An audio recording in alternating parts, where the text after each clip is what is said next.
ইতিহাস গড়েছেন জাতীয় দলের ব্যাটার পারভেজ হোসেন ইমন। ঢাকা প্রিমিয়ার লিগে ১৫ বলে করেছেন 50। শাহিনপুকুর ক্রিকেট ক্লাবের বিপক্ষে এই ম্যাচ জিতে নিয়েছে ইমনের দল আবাহনী। লিস্টে তো বটেই, টি-20 প্রথম শ্রেণী সব মিলিয়ে এটাই দ্রুততম। অর্ণব বাপির রিপোর্ট। বৈশাখের আগেই যেন কালবৈশাখী ঝড়, 22 গজে মহাতাণ্ডব, একের পর এক বল হয়েছে সীমানা ছাড়া। পারভেজ ইমনের ওপরে কি ভর করলো ক্রিস গেল, ডিভিলিয়ার্সরা?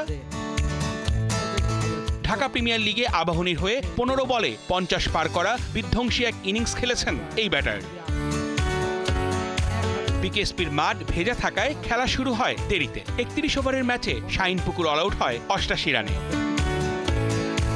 জবাব দিতে নেমে ইমনের অতিমানবীয় ইনিংস। 6 ওভার 4 বলে কোনো উইকেট না হারিয়েই জয় পায় আবাহনী। এই ম্যাচেই ঘরোয়া ক্রিকেটের রেকর্ড বুক ওলটপালট করে দিয়েছেন পারভেজ হোসেন ইমন।